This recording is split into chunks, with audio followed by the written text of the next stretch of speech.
चलिए बुलेटिन की शुरुआत करते हैं। जयपुर में शुक्रवार की सुबह एक खौफनाक शुरुआत लेकर आई, जब एक बड़े सड़क हादसे और जोरदार ब्लास्ट ने करीब 50 लोगों को अपनी चपेट में ले लिया। जयपुर की अजमेर रोड के पास में एक सीएनजी ट्रक की दूसरे ट्रक से टक्कर हो गई, जिसके बाद धमाका हुआ और चारों तरफ आग फैल गई। इस हादसे में 6 लोगों के जिंदा जलने की खबर थी, जबकि करीब 40 से ज्यादा लोग झुलस गए। कुछ समय बाद सुबह 11 बजे तक मौत का आंकड़ा जो है बढ़कर 7 हो गया। इतना ही नहीं, 40 गाड़ियां भी जलकर जो है खाक हो गई। इन गाड़ियों में सवारियां थी जिन्होंने किसी तरह भागकर अपनी जान बचाई। जयपुर के भांकरोटा इलाके में सुबह 5 बजे हुए इस हादसे की खबर जैसे ही पुलिस तक पहुंची, तुरंत दमकल विभाग और पुलिस की टीमें राहत और बचाव कार्य के लिए दौड़ पड़ी। आग इतनी भयानक थी कि फायर डिपार्टमेंट की कई गाड़ियां कई घंटों तक जो है इसे बुझाने में लगी रहीं। जो लोग जो है भागकर जान बचा सके वो खुशकिस्मत थे, और जो है हालांकि 6 लोगों को अपनी जान बचाने का मौका नहीं मिल सका। तो वहीं आपको बता दें कि कई लोग गाड़ियों से बाहर भी नहीं आ सके थे। हादसे में घायलों को इलाज के लिए एसएमएस अस्पताल में भर्ती कराया गया। वहीं घटना की सूचना मिलते ही मुख्यमंत्री भजनलाल शर्मा घायलों की जानकारी लेने तुरंत एसएमएस अस्पताल पहुंचे। अस्पताल पहुंचे सीएम ने घायलों को बेहतर इलाज के लिए अधिकारियों को दिशा निर्देश दिए।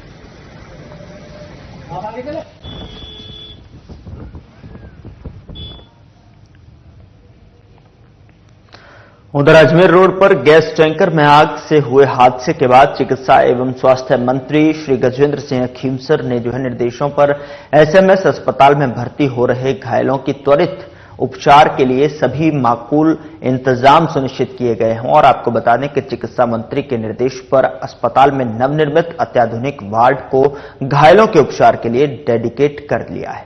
आपको बता दें कि कंट्रोल रूम स्थापित कर दिया गया है और आग में झुलसने से अति गंभीर व्यक्तियों की पहचान और परिजनों की सहायता के लिए सूचना एवं प्रौद्योगिकी विभाग से भी जो है एक टीम नियोजित की गई है, जो कि आधार नंबर, थंब इंप्रेशन और अन्य सूचनाओं के आधार पर सहायता उपलब्ध करवा रही है।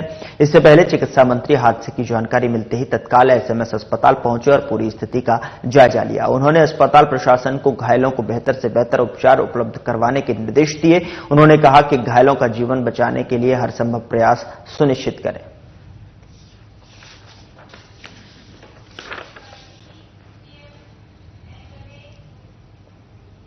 उधर मुख्यमंत्री भजनलाल शर्मा ने गुरुवार को दिल्ली दौरे के दौरान कहा कि भारतीय जनता पार्टी बाबा साहेब के अंत्योदय के विचार को लेकर चलती है और बाबा साहेब हमेशा दलित, पिछड़े वर्ग और अंतिम पंक्ति पर खड़े व्यक्ति के उत्थान की बात करते थे। और उन्होंने कहा कि बीजेपी बाबा साहेब के दिखाए रास्ते पर आगे चल रही है। सदन में गृह मंत्री अमित शाह की बात से कांग्रेस तिलमिला गई है और सीएम ने कहा कि कांग्रेस ने बाबा साहेब अम्बेडकर का सम्मान कभी नहीं किया। बाबा साहेब ने कैबिनेट से इस्तीफा क्यों दिया? बाबा साहेब को कांग्रेस ने टिकट क्यों नहीं दिया? बाबा साहेब ने चुनाव लड़ा तो कांग्रेस ने विरोध क्यों किया? तो ये सारे सवाल उन्होंने यहां पर उठाए। और बाबा साहेब को कांग्रेस ने भारत रत्न क्यों नहीं दिया? पंचतीर्थों के विकास का काम क्यों नहीं किया? देखिए, मैं कहना चाहता हूं कि कांग्रेस ने कभी भी बाबा साहब भीमराव अंबेडकर जी का कभी भी सम्मान नहीं किया। कांग्रेस ने बाबा साहब को जितना अपमानित किया, कांग्रेस पूरी तरह से जानती है। माननीय गृह मंत्री अमित शाह जी ने जब ये सारी बातें रखी हैं और उन्होंने बताया, तो कांग्रेस उससे तिलमिला गई है। मैं आपसे पूछना चाहता हूं इन सभी से कि बाबा साहब ने कैबिनेट से इस्तीफा क्यों दिया? बाबा साहब को कांग्रेस ने टिकट क्यों नहीं दिया? बाबा साहब जब चुनाव लड़े तो कांग्रेस ने विरोध क्यों किया? बाबा साहब को भारत रत्न कांग्रेस ने क्यों नहीं दिया? पंच तीर्थों का विकास किसने कराया? देश के यशस्वी प्रधानमंत्री नरेंद्र मोदी जी ने बाबा साहब के उन पंच तीर्थों का निर्माण कराया और जनता के सामने बाबा साहब का जो योगदान इस देश के लिए था उसको पूरी तरह से बताया। यही नहीं, आपने देखा होगा कि भारतीय जनता पार्टी की कोई भी सरकार हो, हमेशा बाबा साहब के अंत्योदय को लेकर के चलती है। और बाबा साहब ने जो कहा है, दलित, पिछड़े, जो अंतिम पंक्ति में व्यक्ति खड़ा है, जब तक वो आगे नहीं बढ़ेगा, देश आगे नहीं बढ़ेगा। भारतीय जनता पार्टी उस विचार को लेकर, बाबा साहब के विचार को लेकर चल रही है। और आपने देखा होगा एक दलित परिवार से आने वाले एक ऐसे व्यक्ति को राष्ट्रपति बनाने का काम किया। आदिवासी वाली हमारी बहन द्रौपदी मुर्मू जी को राष्ट्रपति बनाने का काम किया। कांग्रेस को ये बातें सभी ठीक नहीं लग रही हैं और माननीय गृह मंत्री जी ने जो सारी बातें कही हैं, कांग्रेस उससे तिलमिला गई है। इसके लिए वो इस तरह से काम कर रही है। मैं कहना चाहता हूं कि यह देश बाबा साहब के संविधान के हिसाब से चलेगा और ये जो बाबा साहब ने रास्ता दिखाया है भारतीय जनता पार्टी, उस रास्ते पर पूरा देश चलेगा। और हम जो अंत्योदय की परियोजना को लेकर चल रहे हैं, माननीय नरेंद्र मोदी जी के नेतृत्व में उस अंत्योदय की परिकल्पना को लेकर के उनको लेकर के हमारी सरकार चलेगी। कांग्रेस इससे तिलमिला गई।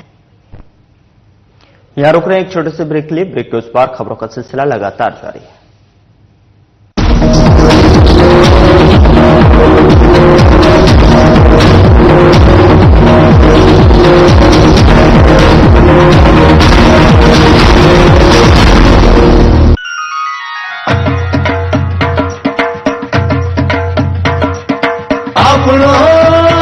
अग्रणी राजस्थान, ये आगे बढ़ता राजस्थान, दिन दिन चढ़ता राजस्थान। डबल इंजन की है सरकार, जिसकी बड़ी तेज रफ्तार। अपनी भजन लाल सरकार, अपनी भजन लाल सरकार। अन्नपूर्णा योजना से भोजन आहार, आयुष्मान और मां वाउचर से उपचार। बढ़ा महिलाओं का सम्मान, सुरक्षा पर है पूरा ध्यान। सिलेंडर सस्ता और आसान, सभी के चेहरे पर मुस्कान। बिछ रहा है सड़कों का जाल, ऊर्जा उत्पादन का प्रसार। पहुंचा घर घर नल से जल और सिंचित भूमि का विस्तार। ERCP का करार कर बनी भागीरथ ये सरकार। मोदी जी का है आभार, अपनी भजन लाल सरकार। बेहतर शिक्षा का आधार, सबको अवसर मिले अपार। पेपर लीक पे लगा लगाम, युवा सपनों को कर साकार। निवेश के हित में खोले द्वार, बढ़ाए रोजगार व्यापार। भजन लाल सरकार, अपनी भजन लाल सरकार। श्रमिक महिला युवा किसान, साधे जन जन का कल्याण। बनाए विकसित राजस्थान, आपनो अग्रणी राजस्थान। खुशियाँ गांव शहर हर बार, सबके साथ खड़ी सरकार। भजन लाल सरकार, अपनी भजन लाल सरकार। अपनी भजन लाल सरकार।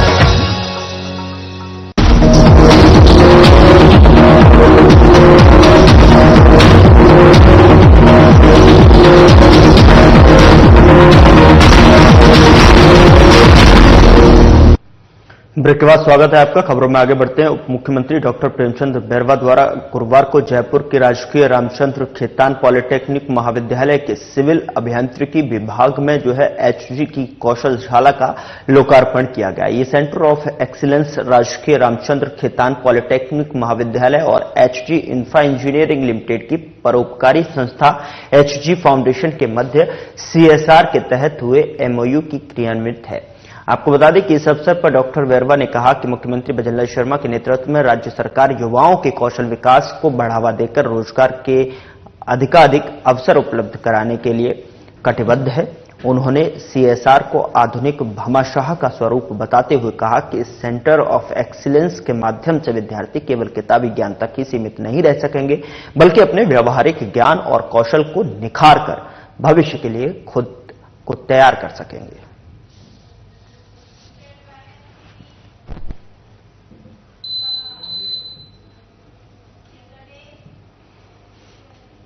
उधर राजस्थान विधानसभा अध्यक्ष वासुदेव देवनानी ने दिल्ली में लोकसभा अध्यक्ष ओम बिरला से शिष्टाचार मुलाकात की, जहां पर इस मुलाकात के दौरान बिरला को बुके भेंटकर उन्हें राजस्थान विधानसभा के आगामी सत्र विधानसभा के सदन के नए स्वरूप, सदन को पेपरलेस किए जाने की प्रगति की जानकारी देते हुए उन्हें राजस्थान कॉन्स्टिट्यूशन क्लब के शुभारंभ करने के लिए आमंत्रण भी दिया। साथ ही आपको बता दें कि राजस्थान विधानसभा बनेगी देश की सर्वप्रथम और सर्वश्रेष्ठ विधानसभा। विधानसभा अध्यक्ष वासुदेव देवनानी ने लोकसभा अध्यक्ष ओम बिरला को विधानसभा के सदन की कार्यवाही को पेपरलेस बनाए जाने की नेवा परियोजना की प्रगति की जानकारी दी।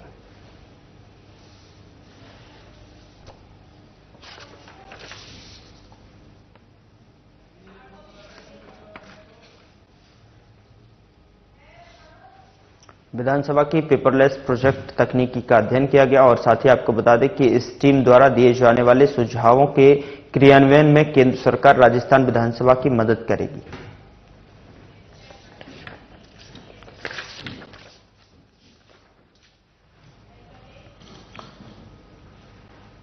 उधर मुख्यमंत्री भजनलाल शर्मा ने कहा कि हमारी सरकार ने पूर्ण लगन और समर्पण से कार्य करते हुए एक वर्ष उत्कृष्टता के साथ पूरा किया है और इस एक साल में राज्य सरकार ने कई उपलब्धियां हासिल की हैं और प्रदेश के हर वर्ग और हर जन की सेवा को ही संकल्प मानकर निरंतर काम कर रही है। और सीएम ने भीलवाड़ा के शाहपुरा में त्रिमूर्ति सर्किल पर शहीदों को माल्यार्पण, केंद्रीय बस स्टैंड पर शूरवीर योद्धा महाराणा प्रताप की मूर्ति और उम्मेद सागर पर डॉक्टर श्यामा प्रसाद मुखर्जी की मूर्ति पर अनावरण किया। और इस अवसर पर आयोजित समारोह को संबोधित करते हुए मुख्यमंत्री ने कहा कि महाराणा प्रताप शौर्य, पराक्रम और स्वाभिमान के प्रतीक हैं। वे केवल राजस्थान ही नहीं बल्कि देश दुनिया में भी लोगों की प्रेरणा के स्रोत हैं। साथ ही डॉक्टर श्यामा प्रसाद मुखर्जी एक महान विचारक और प्रखर शिक्षाविद होने के साथ साथ एक कुशल संगठनकर्ता थे। आज इन विभूतियों की प्रतिमाओं के अनावरण से जनमानस इनके जीवन से परिचित होंगे और जिससे उनमें देशभक्ति की भावना का संचार होगा।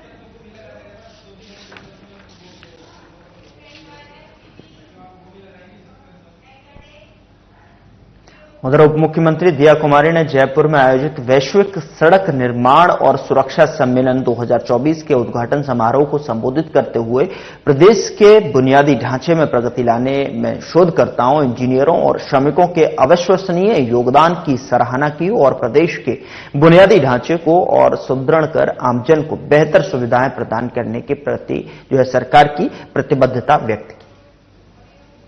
घोषणा की थी, बहुत खुशी की बात है। उनमें से एक तो इस बार गडकरी जी ने उसको सैंक्शन भी कर दिया है, नेशनल हाईवे उसको हमारी केंद्र सरकार उसको बना रही।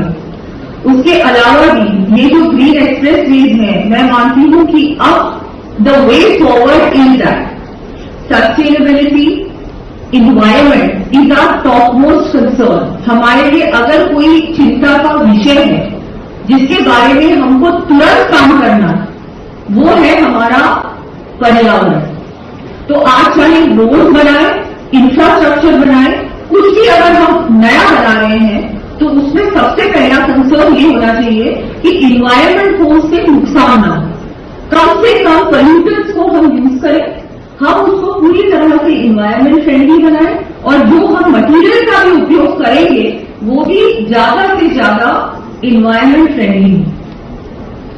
तो इसमें ग्रीनफील्ड एक्सप्रेसवे मुझे लगता है वे फॉरवर्ड है, क्योंकि इसमें ज्यादा से ज्यादा हम लोग ऐसी भी चीजों का sustainable material, waste product, recycling पे ध्यान दिया जाएगा। कम से कम इसमें कंस्ट्रक्शन होगा, कम से कम हम लोग बिल्कुल इसको शहर से बाहर की ओर भी जितना हो सकेगा उतना ये ग्रीनफील्ड एक्सप्रेसवे बनेंगे। इन्वायरमेंट फ्रेंडली पूरी तरह से प्रधानमंत्री जी का भी यही विजन है कि ज्यादा से ज्यादा ग्रीनफील्ड एक्सप्रेसवे ही बने। वो जो पहले बनते थे एक्सप्रेसवे वो अलग तरीके से बनते थे, शहरों के बीच जाते थे, बहुत कुछ इसमें इन्वायरमेंट का भी, पोल्यूशन का भी बहुत कुछ इससे पोल्यूशन भी होता था, हमारे पर्यावरण को भी नुकसान होता था। तो ये सब चीजों को अवॉइड कर अब हम जो रोड बनाए वो इन सब चीजों पर ध्यान देकर बनाए। आज बहुत सारे लोग हैं यहाँ पर, बहुत सारे चीफ इंजीनियर्स हैं, बहुत आप लोग जो बिटुमेन से जुड़े हुए लोग हैं। आई थिंक बहुत जरूरी है कि जो भी हम लोग करते हैं उसको ड्यूरेबल रखें, सस्टेनेबल रखें और वो ऐसा बिटुमेन यूज में लें क्योंकि अब बार बार जो उखड़ने वाला काम है, बार बार जो बनाने वाला काम है, इससे हम लोग दूर हैं। ये बिल्कुल ही अच्छी प्रैक्टिस नहीं है। यहां रुक रहे एक छोटे से ब्रेक के लिए। ब्रेक के उस पार खबरों का सिलसिला लगातार जारी है।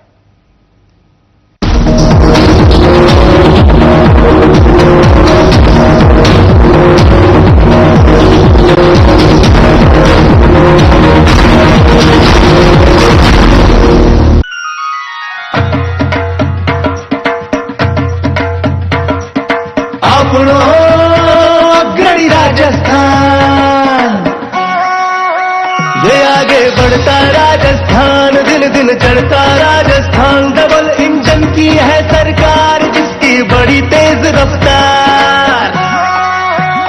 अपनी भजन लाल सरकार, अपनी भजन लाल सरकार।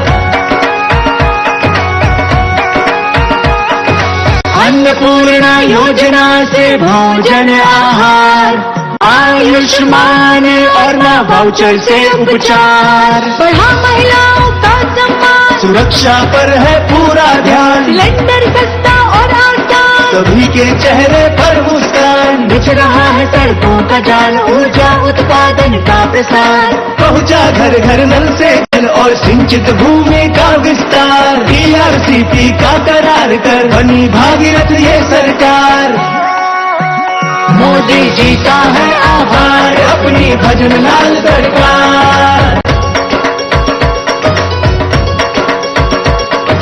बेहतर शिक्षा का आधार, सबको अवसर मिले अपार। पेपर लीक पे लगा लगाम, युवा सपनों को कर साकार। निवेश के हित में खोले द्वार, बढ़ाए रोजगार व्यापार। भजन लाल सरकार, अपनी भजन लाल सरकार। श्रमिक महिला युवा किसान, साधे जन जन का कल्याण। बनाए विकसित राजस्थान, आपनो अग्रणी राजस्थान। खुशियाँ गांव शहर हर बार, सबके साथ खड़ी सरकार। भजन लाल सरकार, अपनी भजन लाल सरकार। अपनी भजन लाल सरकार।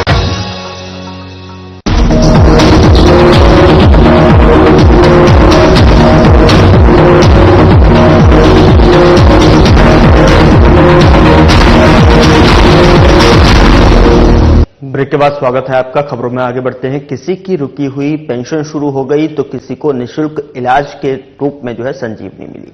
किसी के बेहतर भविष्य के सपने को छात्रवृत्ति का संबल तो किसी को मिला पालनहार योजना का सहारा। कुछ ऐसा ही नजारा था जिला कलेक्ट्रेट सभागार का, जहां पर सुशासन सप्ताह के पहले दिन जिला स्तरीय जनसुनवाई का आयोजन किया गया और विधायक गोपाल शर्मा, बाल मुकुंद आचार्य, मनीष यादव, डॉक्टर शिखा मील बराला की मौजूदगी में आयोजित जिला स्तरीय जनसुनवाई कार्यक्रम में जिला कलेक्टर जितेंद्र कुमार सोनी ने 241 परिवादियों के परिवाद सुने और जिसमें से कई प्रकरणों का निस्तारण मौके पर ही कर दिया गया। अन्य प्रकरणों के त्वरित निस्तारण के लिए कलेक्टर ने संबंधित विभाग के अधिकारियों को आवश्यक कार्यवाही करने के निर्देश भी दिए।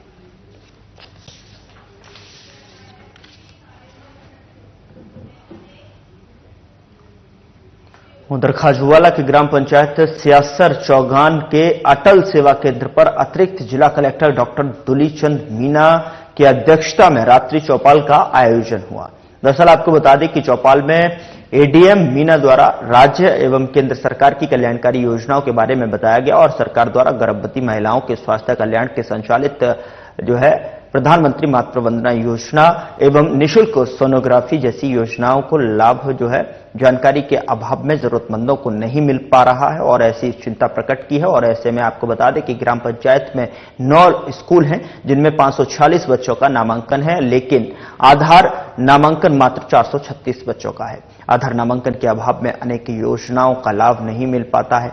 उन्होंने शेष सभी बच्चों का आधार नामांकन कराने के निर्देश दिए हैं। और आपको बता दें कि राउप्रावी 21 केजुडी का नवीन भवन बनाकर तैयार हो गया है, लेकिन अभी तक पुराने भवन में ही स्कूल चल रहा है। इसके मद्देनजर सीबीईओ को निर्देश दिए कि शीघ्र नए भवन में स्कूल संचालन हो। राउप्रावी के 18 केजुडी अभी तक आंगनबाड़ी भवन में चल रहा है। तहसीलदार खाजूवाला को भू आवंटन के प्रस्ताव भेजने के निर्देश दिए हैं और इसी तरह किसान सम्मान निधि, तारबंदी योजना, फब्बारा सिंचाई जैसे कृषक और महिला कल्याण की योजनाओं, मंगला पशु बीमा योजना, गोपालन ऋण योजना के बारे में आमजन को बताया। गांव में बन रहे 3311 केबी के जीएसएस के काम को शीघ्र पूरा करने के निर्देश सहायक अभियंता डिस्काम को दिए गए हैं। आपको बता दें कि गांव में पानी की टंकियों की सफाई में आ रही परेशानियों के लिए कनिष्ठ अभियंता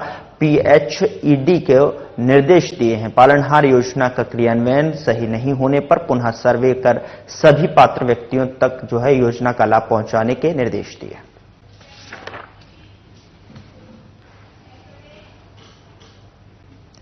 उधर राजकीय डूंगर महाविद्यालय के अंग्रेजी विभाग और शोध एवं विकास प्रकोष्ठ के संयुक्त तत्वावधान में शोध उत्कृष्टता उपकरण एवं तकनीक विषयक 3 दिवसीय कार्यशाला गुरुवार को संपन्न हुई। कार्यशाला का उद्देश्य प्रतिभागियों को शोध पद्धति, साहित्यिक समीक्षा, संदर्भ प्रबंधन, साहित्यिक चोरी से बचाव के प्रति जागरूक करना था।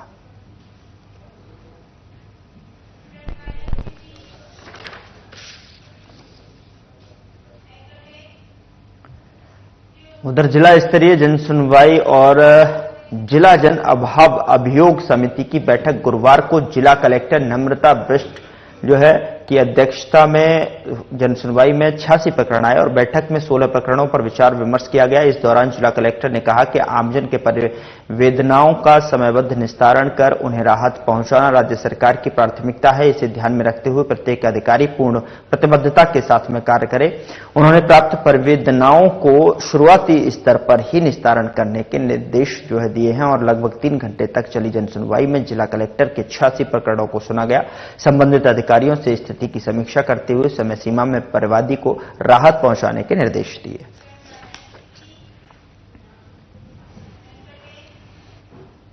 उधर राज्य प्रदूषण नियंत्रण बोर्ड के सदस्य सचिव श्री विजय एन ने कहा कि भवन निर्माणकर्ताओं को निर्माण कार्यों में पर्यावरण प्रदूषण संबंधी चिंताओं को ध्यान में रखते हुए पर्यावरण हितैषी निर्माण सामग्री का इस्तेमाल करना चाहिए। उन्होंने कहा कि बिल्डर्स को इमारतों की डिजाइन इस प्रकार करनी चाहिए कि इनमें सूरज की रोशनी और हवा का आवागमन अच्छे से हो सके। विजयन बिल्डरों को और वास्तुकारों को निर्माण कार्य से जुड़ी चुनौतियों के प्रति जागरूक करने के उद्देश्य से बोर्ड मुख्यालय पर आयोजित प्रशिक्षण कार्यक्रम में संबोधित कर रहे थे। उन्होंने कहा कि स्थानीय जलवायु एवं प्राकृतिक परिस्थिति के अनुरूप भवन निर्माण कार्य होना चाहिए जिससे इमारतों में रहना अधिक आरामदायक हो। कार्यशाला में बताया गया कि निर्माण कार्य के समय सीमेंट, लोहा, एल्युमिनियम जैसे बड़ी मात्रा में कच्चे माल का इस्तेमाल होता है।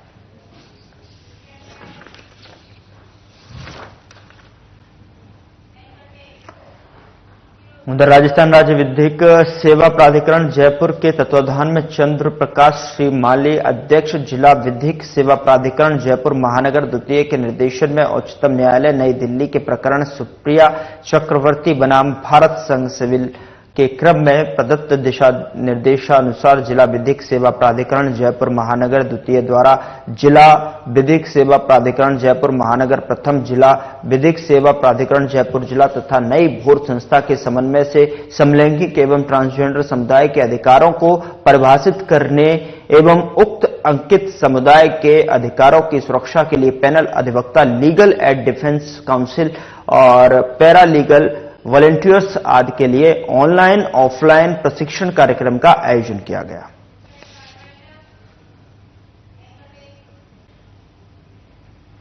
फिलहाल बुलेटिन में इतना ही। नमस्कार।